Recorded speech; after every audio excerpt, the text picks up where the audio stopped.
करते वो खुद गर्जी से ऊपर है जो, वही तो है वो, वही तो है वो जो तसल्लुल किया करते हैं, जो तसल्लुल किया करते हैं, जो तसल्लुल किया करते हैं।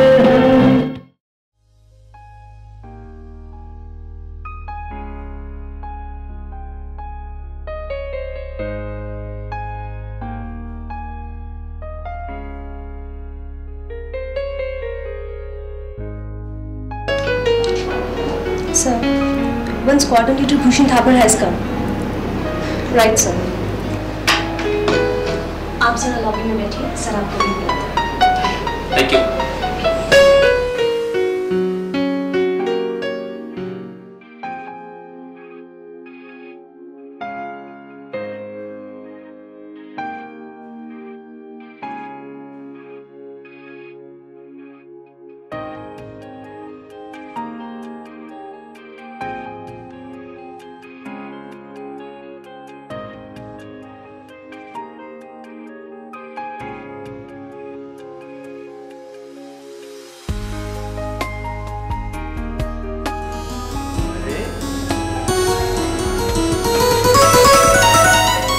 आप लोग और मियां, हाँ?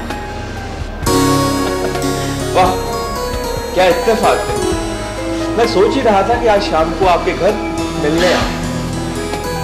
अरे वाह थापर साहब, आप तो एकदम तंदुरुस्त दिखाई दे रहे हैं। लगता है इनकी सेवा रंग लाई। हाँ देखो, अब तो मैं बैसाखी भी यूज़ नहीं कर रहा हूँ और आपकी दुआ से अगले महीने सर्विस ज्वाइन कर रहा हूँ। यकीन मानिए, मुझे बहुत खुशी हुई। श्रद्धा जी, आपने कॉलेज से इस्तीफा तो नहीं दिया ना? नहीं। गुड। सच, ये सब आपकी तपस्या का ही फल है। वैसे अगर आप इस्तीफा दे देती तो मैं अपने आप को अपराधी समझता। खैर छोड़ो, और सुनाइए, सब मजे में? आप सुनाइए, आप इलाहाबाद में सब एडिटर हैं, कैसा अनुभव है? वैसा ही जैसा हर जगह होता है, कुछ खट्टा कुछ मीठा। हाँ वैसे अखबार में ठाठ कुछ ज्यादा ही होते हैं। वैसे आप यहाँ कैसे?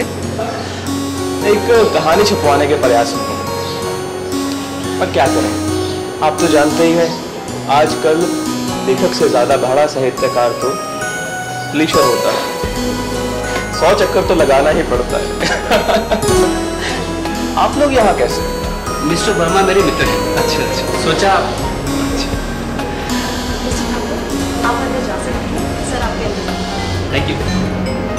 आप लोग चलिए, फिर मिलेंगे। अगर हो सका तो मैं इलाहाबाद कल चला जाऊंगा। आज आपके घर चाय ही पिएंगे। सचमुच आपके पति को तंदुरुस्त देखकर मन को बहुत सुकून मिला।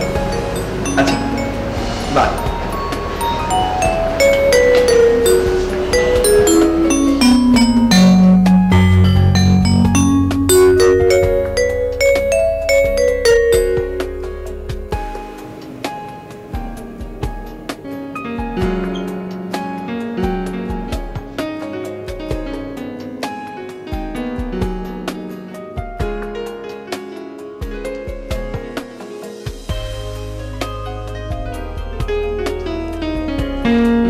Welcome, Thapa. Namaskar, please.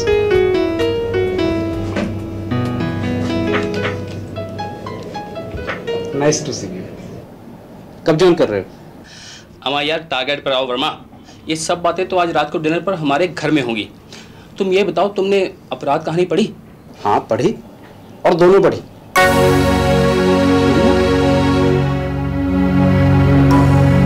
पर हमने तो अभी ये जो सज्जन बाहर गए ना, इन्होंने भी एक कहानी लिखी है भाभी जी, उसका शीर्षक भी अपराध ही है।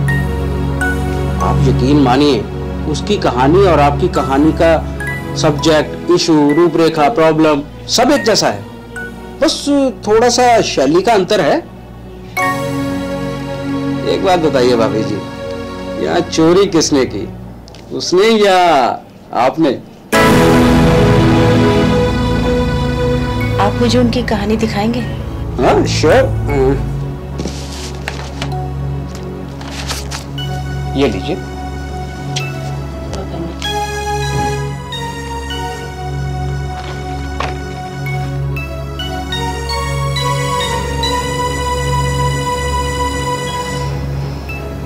ये कहानी यथार्थ में हुए किस्से का वर्णन है, इसलिए शायद इसमें लेखक की कल्पना शक्ति नाम मात्र है, परंतु ये कहानी मुझे इसलिए प्रिय है कि मुझे यथार्थ में वो कदम उठाना पड़ा जो आज तक मेरे आदर्शवादी पात्र उठाते रहे हैं।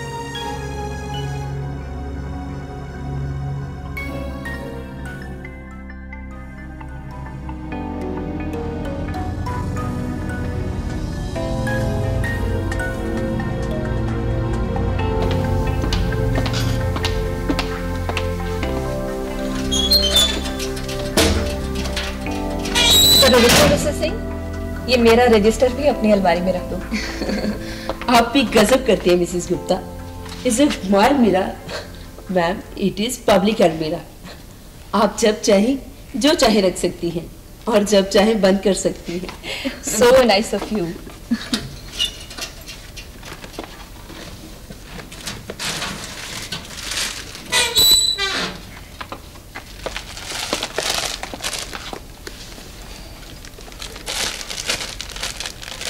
बिस्कुट खाएंगी आप मिसेस गुप्ता? बिस्कुट भी खा लेते हैं। तुमने किसी को समोसे लाने के लिए भेजा है कि नहीं? ओह नो, वे तो मैं भूल ही गई। This is very bad. कम से कम इतना तो याद रखना चाहिए कि आज शनिवार है और हर शनिवार दूसरे या तीसरे पेट हमारी समोसा पार्टी होती है। और किसी दिन चूक जाए तो चूक जाए, लेकिन शनिवार वाले दिन बिल्कुल नहीं। ये क्या हरदम शहरों पे 4:45 बजाए रखती हो? ये उदास उदास गिड़गिड़ाता चेहरा तुम्हें शोभा नहीं देता। अरे जरा ठसके से रहा करो, हमारी तरह। चलो तो इस शान से कि दूसरे चलने वाले ठिठक जाएं। बैठो तो ऐसे कि इंटेलेक्ट की जिंदा तस्वीर दिखाई दो, और खड़े हो तो ऐसे कि कोई पास से गुजरने की हिम्मत ना करे। ठीक कहती हैं आप, तभी तो स्टूडेंट्स आपको मार्शल लॉ कहते हैं। अरे वो तो वो उनके माँ बाप भी कहते होंगे। आफ्टर ऑल सोसाइटी में हमारा भी कोई स्टेटस है, और ये स्टेटस यूं ही नहीं बन जाया करता, बनाना पड़ता है। क्या है वो लोग जिन्हें ना पहनने का सलीका है ना बात करने का ढंग। डीए की किश्त मिलने में 1 हफ्ते की देर हो जाए तो चेहरे यूं लटक जाते हैं जैसे बंद घड़ी का पेंडुलम। आपस में बिल्लियों की मानिंद लड़ते हैं, और प्रिंसिपल के सामने घिक्की बन जाती है, चेहरों से बेचारगी टपकने लगती है। ऐसे लोग हमारा स्टेटस क्या बनाएंगे? स्टेटस बनाना जितना मुश्किल है, उसे मिट्टी में मिलाना उतना ही आसान। हम प्रतिष्ठा बनाते बनाते मर जाती हैं, और उस मोपेड वाली ने मिनटों में इस पर कालिक पोत दी। आखिर हुआ क्या? वो है ना मोपेड वाली, प्रोफेसर श्रद्धा थापर। चंद ही दिनों में गुल खिला दिया उसने। हाँ हाँ मालूम है, चंद ही दिनों में गुल खिला दिया। क्या गुल खिलाया? वो नहीं जो आप सोच रही हैं, उससे भी कहीं ज्यादा कंटीला। उसने मनीष कुमार को क्लास से बाहर निकाल दिया। खोदा पहाड़ और निकला चूहा। आप उसे मरियल चूहा न समझे। उसने हमारे सुख चैन में सुराख कर देने हैं। मनीष कुमार कोई छोटा मोटा स्टूडेंट नहीं है, बहुत बड़े आदमी का भांजा है। गुंडों में भी पांव रखता है। ये तो सच में बहुत बुरा हुआ। कम से कम उसे हमें कंसल्ट तो कर लेना चाहिए था। कंसल्ट? अरे उस कॉम्प्लेक्स की मारी में कंसल्ट करने की तमीज ही कहाँ है। पता नहीं अपने आप को क्या समझती है। हम एजुकेशन की सेवा करते हैं और वो एजुकेशन को निचोड़ती है। यू नो, इन्हीं मीडियोकर किस्म के लोगों की वजह से कॉलेज का वातावरण खराब होता जा रहा है। भला कोई कह सकता है वो पायलट ऑफिसर की बीवी है? वाकई नहीं लगता ऐसा उसे देखकर तो। अभी तो महारानी जी ने एक ही गुल खिलाया है। अभी देखना जरा आगे आगे क्या क्या गुल खिलाती है। वो कुछ भी कर सकती है, कुछ भी कह सकती है। अपराध ना हुआ, मौसमी बुखार हो गया। जिंदगी में जब भी मजबूरी के बादल छाने लगे तो अपराध कर लो, सब जायज है। अच्छा बहाना है अपराध करने का। मजबूरी बहाना नहीं मैडम, हकीकत है। कौन इनकार कर सकता है इस हकीकत से? लेकिन मजबूर इंसान अपराध करने लगे? नो, कम से कम मेरे गले से तो ये बात नहीं उतरती। मजबूरी का कोई पॉजिटिव, कोई क्रिएटिव पहलू भी तो हो सकता है। बिल्कुल हो सकता है। हेलो हेलो, माफ कीजिए, आपकी बात सुनकर मुझसे रहा नहीं गया। आप देव भारद्वाज हैं, इस कहानी के लेखक जिस पर तुम अभी तबसरा कर रही थी। आप यहाँ इसी कॉलेज में? जी। कमाल है, मुझे इतने महीने हो गए पर आपसे कभी परिचय नहीं हुआ। हो भी कैसे मैडम, जनाब बहुत व्यस्त रहते हैं, अपनी ही दुनिया में गुमसुम। ये उन लेखकों में से हैं जिन्होंने जान पहचान के दरवाजे पर नो एंट्री का बोर्ड लगा रखा है। नहीं नहीं, ऐसी कोई बात नहीं। दरअसल दाल रोटी के चक्कर में इधर उधर कई काम करता रहता हूँ। लेखक किसी से जान पहचान करे या ना करे, लेकिन लेखक की जान पहचान कईयों से हो जाती है, उसकी रचनाओं के माध्यम से। बल्कि यूँ कहिए कि राइटर अपने रचनाओं का रंगीन बुर्का ओढ़े रहता है ताकि उसकी हकीकत जाहिर ना हो जाए, जो कि ढोल का पोल ना खुल जाए। वाह, आप विटी भी हैं। आपकी रचनाओं से तो आपके गंभीर होने का अंदाजा होता है। खागी ना कच्चा, इसके विट पर मत जाना। ये हंसते हंसते ही ऐसी गंभीर बात कर जाता है कि सामने वाला झटका खा जाता है। आप कुछ भी कहें, लेकिन मुझे तो इनकी कहानियों से जिंदगी की प्रेरणा मिलती है। लेकिन मेरी इस कहानी पे तो आप बरस रही थी, शायद इसने आपको जिंदगी से निराश किया है। नहीं, निराश नहीं किया, बल्कि सोचने पर मजबूर किया है। यही तो लेखक चाहता है। क्या? यही कि पढ़ने वाला सोचने पर मजबूर हो जाए। है ना ये मजबूरी का एक पॉजिटिव और क्रिएटिव पहलू? हाँ। मैडम जी समोसे, समोसे मैडम जी। हाँ, यहाँ रख दो। अरे वाह, तुम्हें समोसे लाने को किसने कहा था? इसमें कहने की क्या जरूरत है, आज शनिवार जो है। देखा, इसे कहते हैं ड्यूटीफुल होना। मैडम इस पे साइन कर देना। इसमें क्या है? आप खुद ही पढ़ लें। अब हम कहाँ तक पढ़ती रहेंगी, तुम ही बता दो ना क्या लिखा है इसमें। ये भी मुझे बताना पड़ेगा। इसमें लिखा है कि स्टाफ की 1:30 बजे मीटिंग होगी। अच्छा ठीक है, इसे यहाँ रख दो और जाके चाय ले आओ। जी अच्छा जी। नमस्ते जी। आप भी उस नोटिस पे साइन कर दो।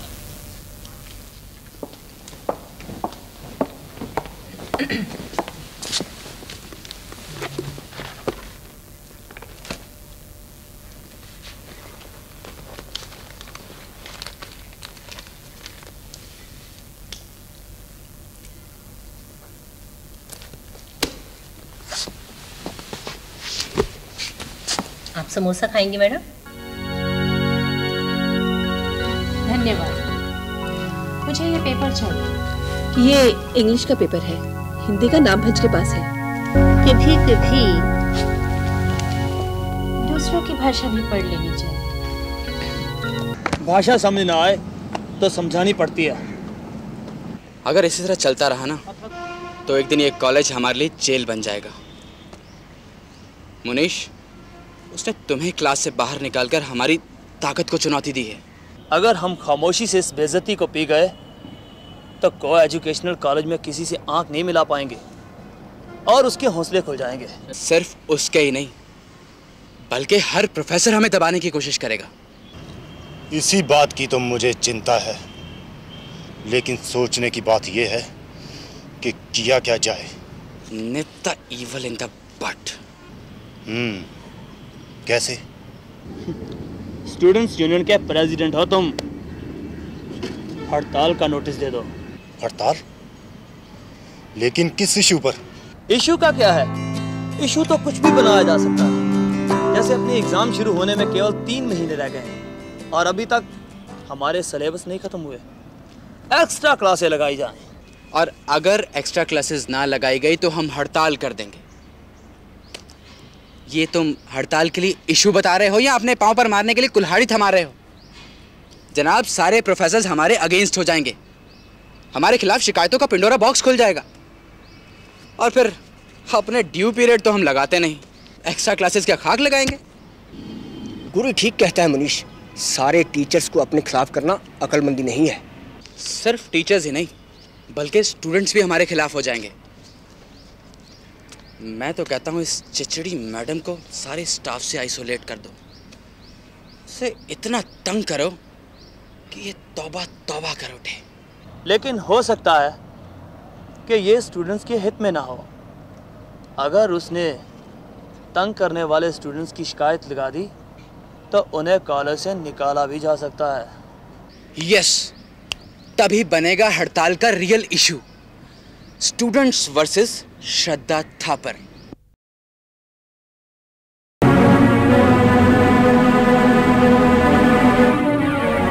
ये तुमने क्या किया मिसेस थापर? मनीष को क्लास से निकाल दिया।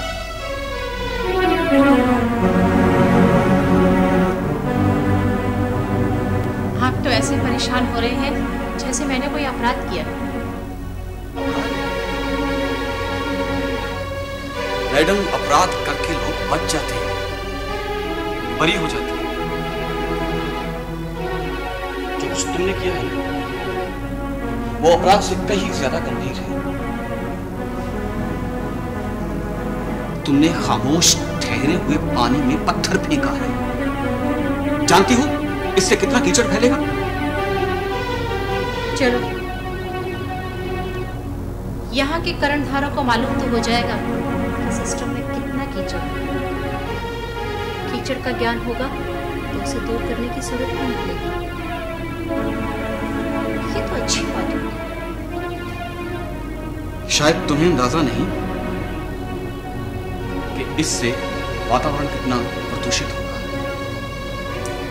तो क्या करती सर? एक लड़का क्लास में दूसरों को डिस्टर्ब करता है, मना करने पर बबल गम के गुब्बारे फुलाता है।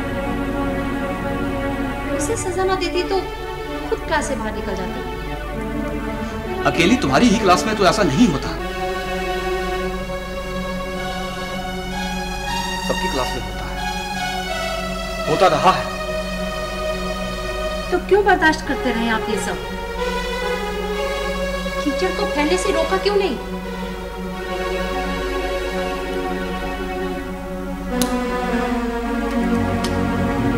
वक्त के साथ कीचड़ सूख नहीं जाता है। सूरज की किरणें होंगी तो सूखेगा, नहीं तो ये निरंतर फैलता रहेगा और एक दिन दलदल बन जाएगा। अब मैं तुम्हें कैसे समझाऊं? क्या समझाना चाहते हैं सर? कि मैं कबूतर की तरह आंखें बंद कर लूं? ये भरम पालती रहूं कि सब ठीक है? आप जानते हैं लड़के और लड़कियां क्लासेस क्यों मिस करते हैं? लाइब्रेरी की अलमारियों में उनके पीछे। जानता हूं, सब कुछ जानता हूं। जानते हुए भी आप जैसे सीनियर प्रोफेसर कुछ नहीं करते। तुम्हारा अभी हकीकत से सामना नहीं हुआ, तभी तुम कुछ ना करने का ताना दे रहे हो। जानती हो अब वो क्या करेंगे? तुम्हारी क्लास में जूते घसीटेंगे, मुर्गे बनाएंगे, अजीब अजीब किस्म के रिमार्क्स देंगे, तुम्हारा पढ़ना जीना तक हराम कर देंगे। और आप क्या करेंगे?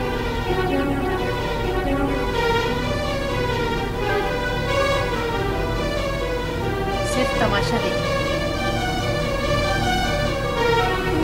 की बजाय आप मुझे समझाने चले आए।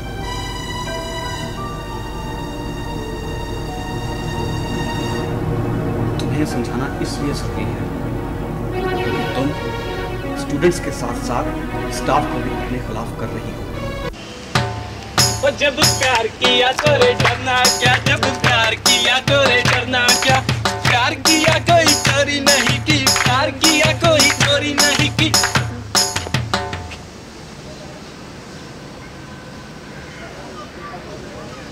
और जब प्यार किया तो रे डरना क्या, जब प्यार किया तो रे डरना, प्यार किया कोई चोरी नहीं की, प्यार किया कोई चोरी नहीं की, छुप छुप आहे वरना क्या। और जब प्यार किया तो रे डरना क्या, जब प्यार किया तो रे डरना।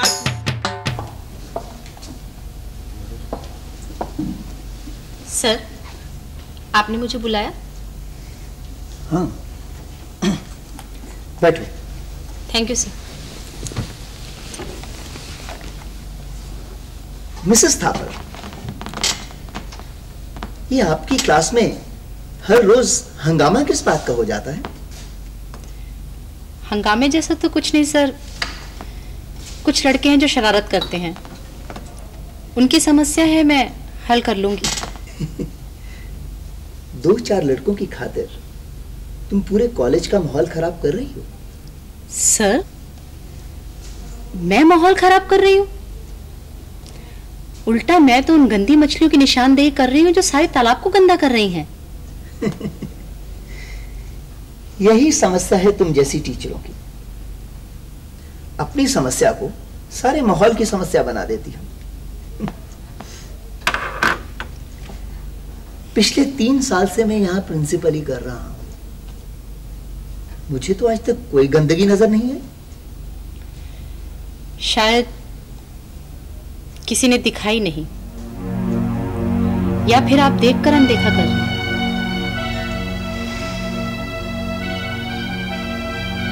ठीक है, पिछले कुछ दिनों से मैं अनदेखा ही करता रहा, लेकिन अब कल क्या हुआ? मिस्टर देव की सीनियर स्टूडेंट्स के साथ किस बात पर झड़प हुई थी?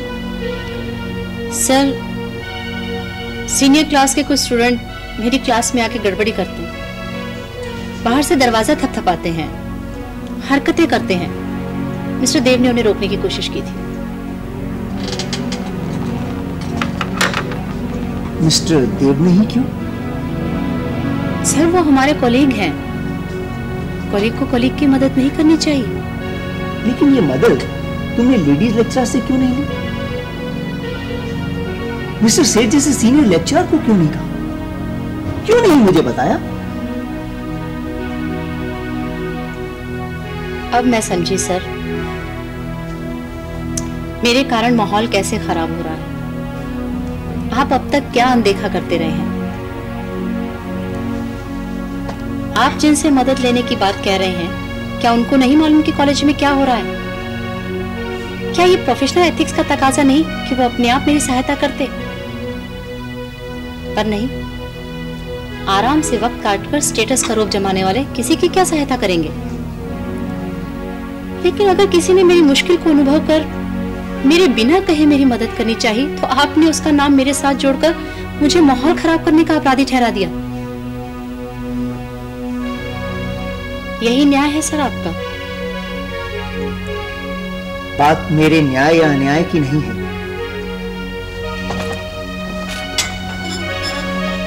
मैं भी किसी का अधीन हूं, मुझे भी किसी को जवाब देना होता है। सर, मैं कम इन।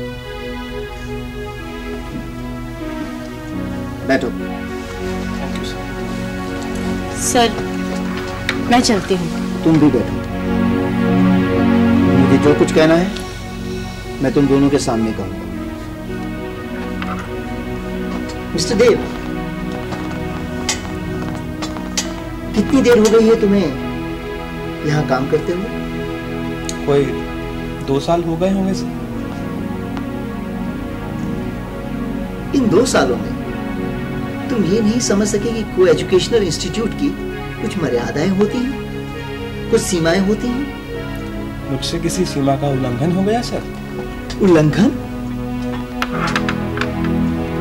जानते हो तुम दोनों का स्कैंडल बन गया। जानते हो सीनियर लेडीज लेक्चरर ने मैनेजमेंट से कंप्लेंट की है कि तुम दोनों के खुले व्यवहार के कारण पूरे कॉलेज का वातावरण दूषित हो रहा है। रविश, सर ऐसी बात कहते उन्हें शर्म नहीं आई? It is inhuman. अपमान है ये नारी जाति का, और वो भी नारियों के हाथों। Sit down.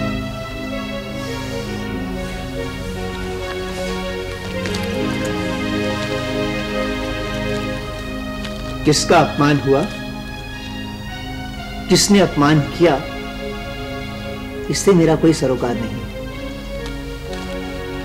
मुझे मैनेजमेंट को जवाब देना है। कॉलेज के वातावरण को दूषित होने से बचाना है। यानी हमें सजा देनी है।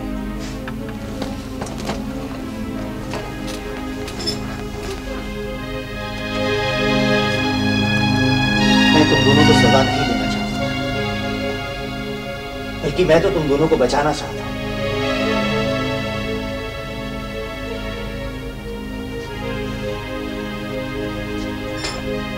तुम ऐसा करो,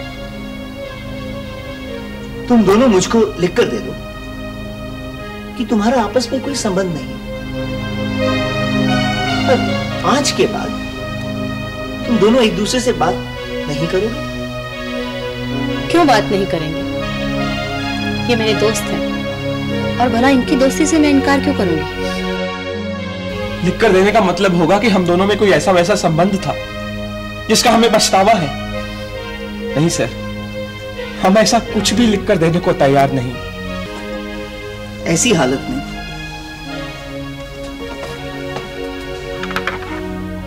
तुम दोनों में से एक को नौकरी छोड़नी होगी। बात प्रेसिडेंट साहब तक पहुंची, इसलिए तुम दोनों का कॉलेज में इकट्ठे काम करते रहना कॉलेज के हित में नहीं है। तुम्हारी दोस्ती की खातिर हम कॉलेज की गुडविल को खराब नहीं कर सकते। नौकरी छोड़नी पड़ेगी सर तो मैं छोड़ूंगी।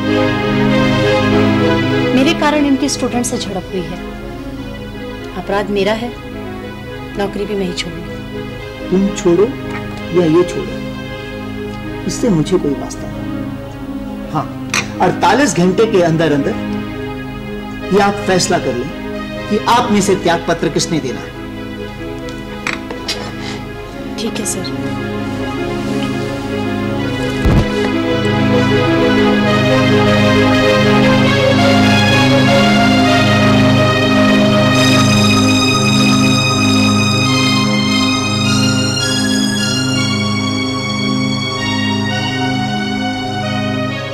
बिल्कुल ठीक सोचा तुमने, बल्कि मेरे मन की बात सोची है।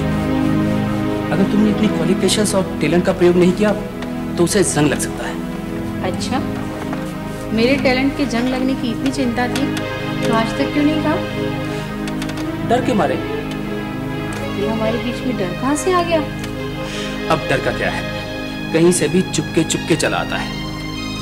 अब देखो ना, अगर मैं तुमसे कहता श्रद्धा तुम कहीं नौकरी क्यों नहीं कर लेती, तो तुम कह सकती थी क्यों तुमसे मेरा आराम नहीं देखा जाता, नौकरी भी करूं, घर भी संभालूं, तुमने मुझे अपना गुलाम समझ रखा है, एटसेट्रा एटसेट्रा। अच्छा, तो फिर मैं जॉब के लिए एप्लीकेशन दे दूं? जरूर दो, लेकिन एक बात का ध्यान रखना डार्लिंग, नौकरी सिर्फ वक्त काटने के लिए नहीं करना। आज हमें तुम्हारी नौकरी की जरूरत नहीं है, कल को पड़ भी सकती है, लेकिन जो जॉब तुम करोगी उसकी कुछ रिक्वायरमेंट्स होंगी। हर प्रोफेशन के कुछ तकाजे होते हैं, उन तकाजों को जरूर पूरा करना। तुम्हारे बूढ़े माता पिता हैं, उनके कई सपने तुम्हारे साथ जुड़े हुए हैं। भावनाओं के आवेश में आकर तुम उनके जीवन को मुश्किल में मत डालो। अरे मिसेस थापड़ जैसी ऑफिसरों की बीवियां तो केवल तफरी के लिए, यही वक्त काटने के लिए यहां नौकरी करती हैं। वो कल नौकरी छोड़ भी देती है तो उसे कोई फर्क नहीं पड़ने वाला।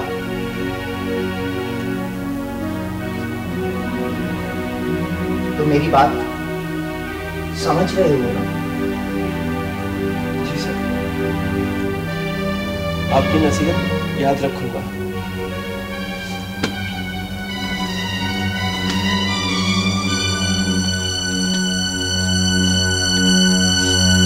मिसेस थापर,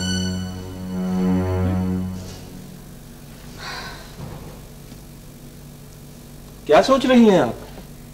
नहीं, कुछ खास नहीं। आपने इस्तीफा देने का फैसला जल्दबाजी में तो नहीं किया? नहीं, बिल्कुल नहीं। मेरे कारण आप त्याग पत्र दें, यह बात मेरी आत्मा कभी स्वीकार नहीं करेगी। खासकर मेरे पति इस बात को कभी स्वीकार नहीं करेंगे। वो कहा करते हैं, उड़ो तो पूरे विश्वास के साथ, और अगर मशीन ट्रबल देने लगे तो अपनी नहीं, दूसरों की फिक्र करो। मैं उनके बुलंद हौसलों को ठेस नहीं पहुंचा सकती। वाह, ऐसे ऊंचे विचार रखने वाले व्यक्ति से मिलना मेरे लिए सौभाग्य की बात होगी। क्या यह संभव है? क्यों नहीं, आज चलेंगे? अभी नहीं, फिर किसी दिन। अभी मुझे काम से जाना है। श्योर? Very sure. हो सकता है उनसे बात करके ही इस समस्या का कोई और हल निकल आए। अच्छा, बाय।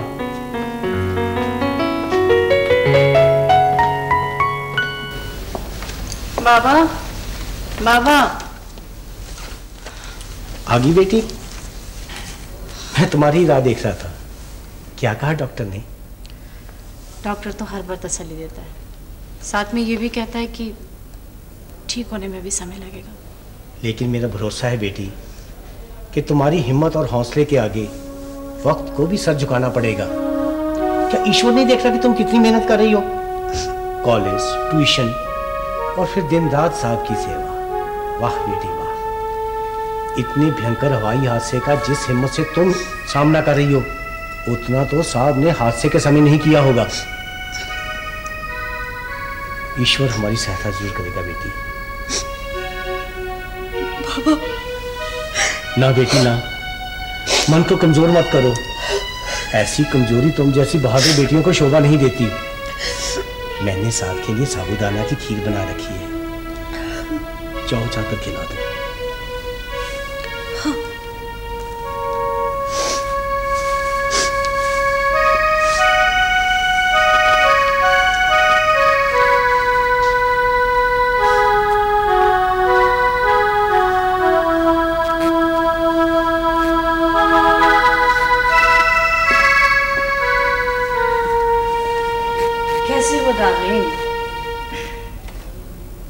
गुड, ये रही तुम्हारी एक्सरे की रिपोर्ट।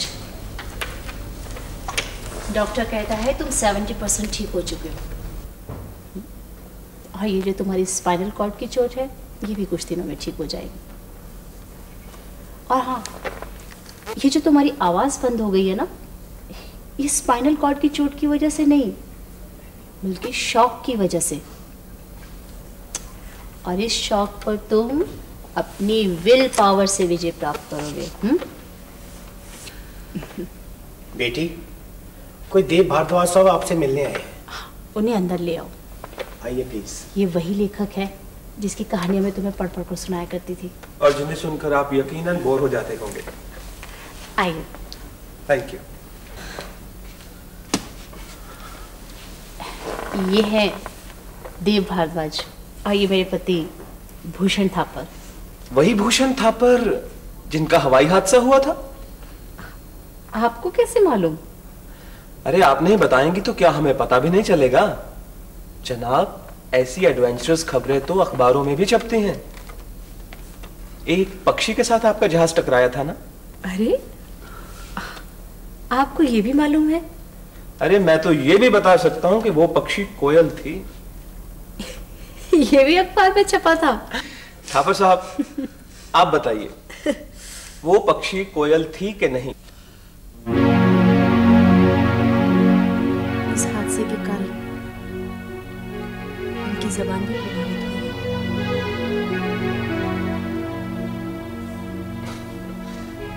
अरे जबान का क्या है?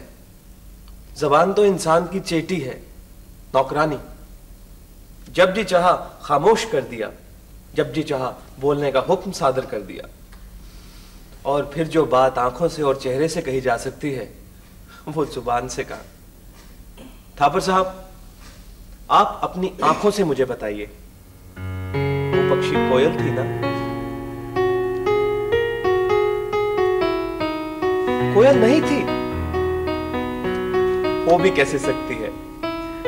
कोयल होती तो टकराती थोड़े ही, वो तो गीत सुनाती, पहाड़ों के, फूलों के, खुशबुओं के। जरूर कोई कौवा होगा, काला कलूटा कौवा। ये कौवे भी बड़े अजीब होते हैं, खुद से कुछ होता नहीं, दूसरों से टकराते फिरते, मासूम बच्चों के हाथों से रोटी छीन कर ले जाते हैं। कौवे इतने भी मनहूस नहीं होते।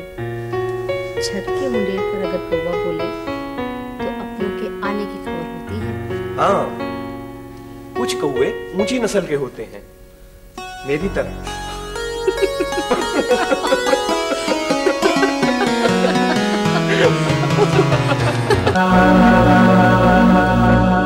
किस सोच में पड़े?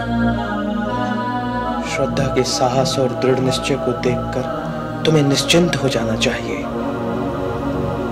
उसका त्याग पत्र देने का फैसला उसके आत्म सम्मान की ठोस बुनियाद पर खड़ा है। वह उन नारियों में से है जो एक रास्ता बंद होने पर बिसुरती नहीं, बल्कि पूरे विश्वास के साथ नए रास्तों की तलाश में। भावनाओं में मत बहो देव।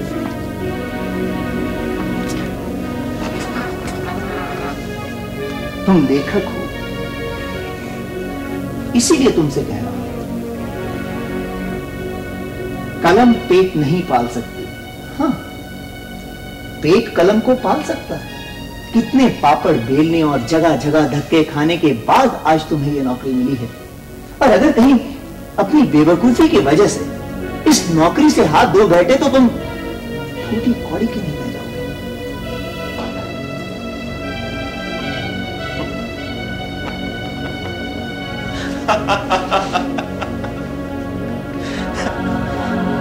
कलम, पेट,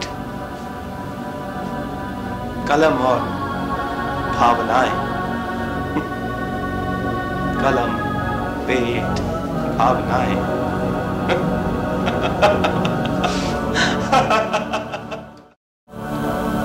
ये रहा मेरा इस्तीफा। इस्तीफा? तुम्हें देव ने बताया नहीं? क्या नहीं बताया? यही कि उसे नवालोक में सब एडिटर की जॉब मिल गई है। वो तो आज ही सुबह इलाहाबाद रवाना हो चुका है।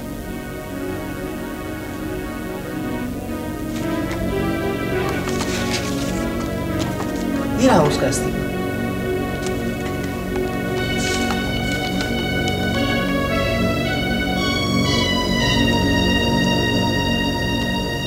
अब तुम्हें इस्तीफा देने की कोई जरूरत नहीं।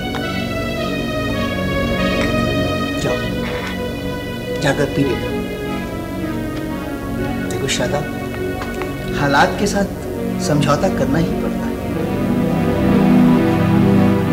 लेडीज लेक्चर के साथ मिक्स होने की कोशिश करो। ये कहानी मुझे इसलिए प्रिय है कि मुझे यथार्थ में वो कदम उठाना पड़ा जो आज तक मेरे आदर्शवादी पात्र उठाते रहे हैं। शायद मैं एक पात्र बन रहा था या फिर किसी अनजाने अपराध को विफल कर रहा था। फलस्वरूप मैंने झूठ बोलकर इस्तीफा दिया और अब तक बेरोजगार हूँ। अगर ये कहानी छप जाए तो आपका मैं बहुत आभारी रहूंगा। आपका देव भारद्वाज। तो उसने झूठ बोला था। उसे इलाहाबाद में सब एडिटर की नौकरी नहीं मिली थी। आफरीन, सच लेखक साहब, आपने तो इस पायलट को भी कलाबाजी में मात दे दी। यही कहानी ओरिजिनल है, सच्ची, अछूती निश्चल। अरे भाभी जी आप उसको छोड़िए। नहीं, कृपया मुझसे एक अपराध और मत करवाइए। देव, ये सिर्फ अछूते त्याग की कहानी नहीं, बल्कि समस्त आशाओं, अभिलाषाओं और उमंगों का उत्सर्ग है।